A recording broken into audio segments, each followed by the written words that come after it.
tardes con todos nuestros espectadores. Soy la licenciada Joana Zurita, reportera de la Universidad de las Fuerzas Armadas CESPES, y hoy nos sumergimos en un diálogo crucial sobre medición y evaluación en el ambiente educativo.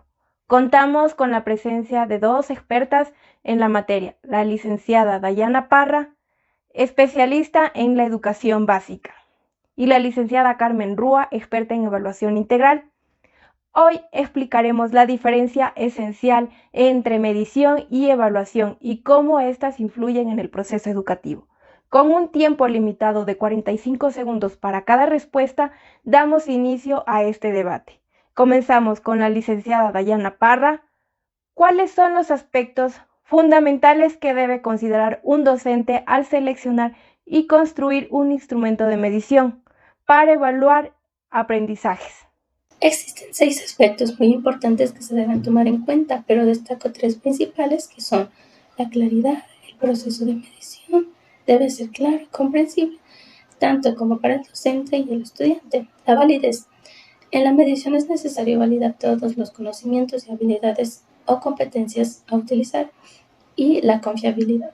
En una medición precisa, los resultados obtenidos deben ser similares ante cualquier circunstancia, asegurando los resultados finales. Considero que estos 3 aspectos están relacionados y pretenden verificar el proceso de medición. Muchas gracias, licenciada Dayana Parra, por su participación. De la misma manera, licenciada Carmen Rúa, ¿cuáles son los aspectos fundamentales que debe considerar un docente al seleccionar y construir un instrumento de medición para evaluar aprendizajes? Algunas de las preguntas que se abordan y que surgen frecuentemente durante el proceso de elección de un instrumento de medición es: ¿para qué quiero evaluar? ¿El instrumento se ajusta a mis necesidades? ¿Qué mide el instrumento? ¿Qué tan útil es este instrumento comparado con otros y en términos de costos y de ahorro de tiempo? ¿Qué tan factible es utilizar este instrumento? Todas estas preguntas debemos hacernos antes de utilizar uno u otro instrumento de medición. Muchas gracias, licenciada Carmen Rúa, por su participación. Licenciada Dayana Parra, ¿cómo se diferencia la validez concurrente y la validez predictiva en el ámbito educativo y psicológico?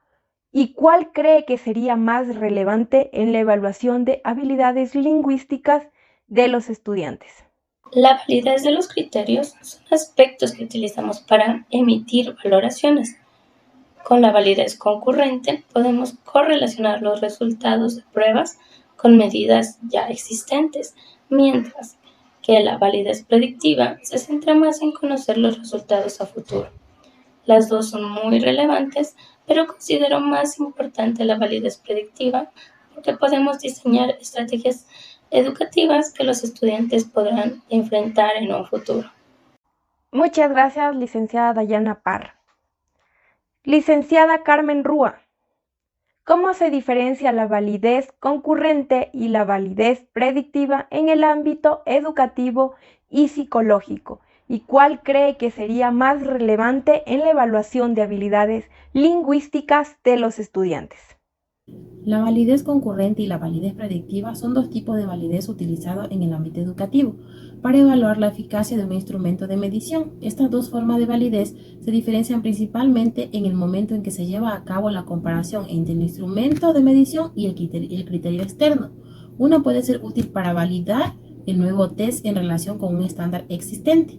La validez predictiva evaluará comparando los resultados del test con el rendimiento académico futuro de los estudiantes en cursos de lengua o áreas relacionadas. Muchas gracias, licenciada Carmen Rúa. Licenciada Dayana Parra, ¿cómo se distingue la validez de contenidos y la validez de criterios en la medición educativa?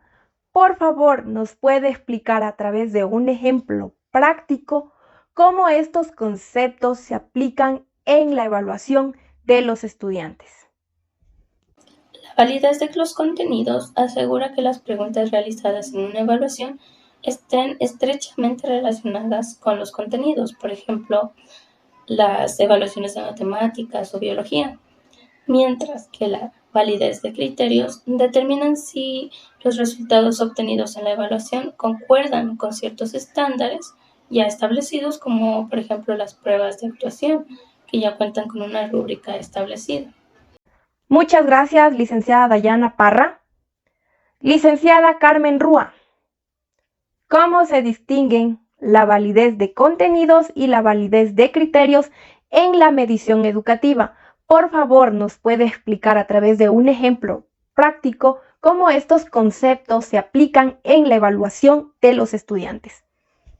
La validez de contenido se centra en la representación adecuada del contenido del instrumento, mientras que la validez de criterio se centra en la capacidad del instrumento para prever o correlacionarse con un criterio externo. Ambos tipos de validez son importantes en la medición educativa para garantizar que los instrumentos de evaluación sean confiables y útiles para la toma de decisión educativa.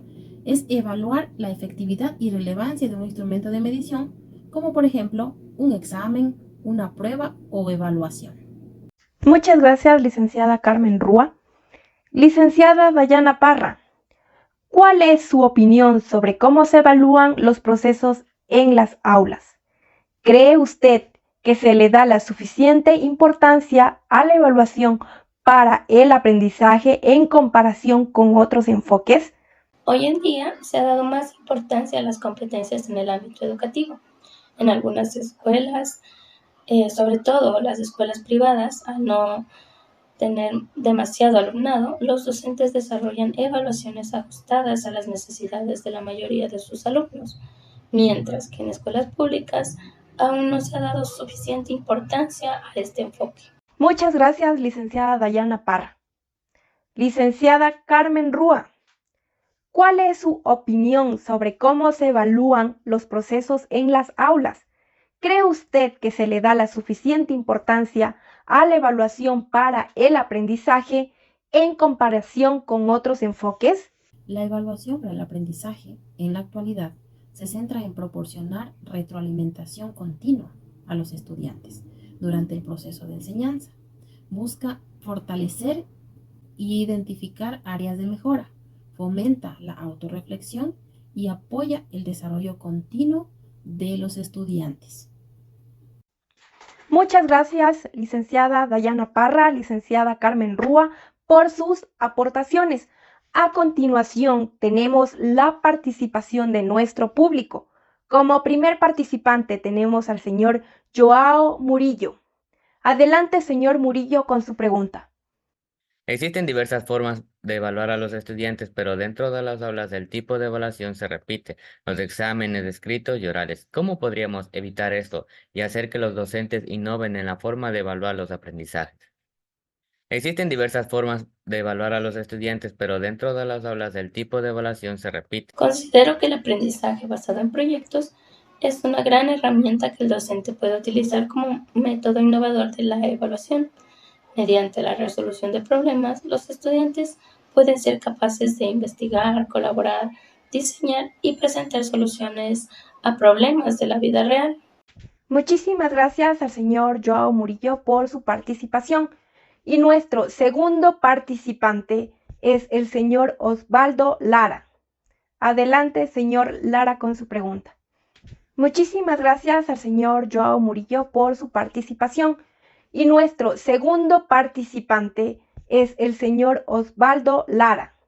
Adelante, señor. Aprovechando las ventajas de la tecnología, ¿qué actividades considera que se debe implementar en el contexto educativo para la evaluación y medición educativa? La implementación de estas actividades tecnológicas no solo mejoran la eficacia de la evaluación, sino que también pueden crear experiencias de aprendizaje más dinámicas e inclusivas. La clave es seleccionar las herramientas y enfoques que mejor se adapten a los objetivos educativos del momento y a las necesidades específicas de los estudiantes. Existen varios apoyos tecnológicos, por mencionar algunos, tenemos las plataformas de evaluación en línea, los portafolios digitales y entre otros que nos sirven a los docentes de apoyo para poder dar una evaluación más eficaz. Finalmente hemos llegado a concluir que la medición y la evaluación escolar son procesos intrínsecamente vinculados, pero con propósitos distintos en el ámbito educativo. La medición está centrada en la obtención de datos cuantitativos, busca proporcionar información objetiva sobre el desempeño de los estudiantes. Por otro lado, la evaluación es un proceso más amplio y holístico que incorpora la interpretación y valoración de esos datos, permitiendo tomar decisiones informadas para mejorar el proceso de enseñanza-aprendizaje. Ambos aspectos son esenciales para comprender y potenciar el desarrollo académico, siendo necesario equilibrar la objetividad de la medición con la comprensión contextual proporcionada por la evaluación. En este equilibrio radica la clave para una toma de decisiones educativas efectivas y orientadas al crecimiento integral de los educandos. Muchísimas gracias a nuestras queridas licenciadas Dayana Parra, licenciada Carmen Rúa y a nuestro distinguido público. Muchísimas gracias.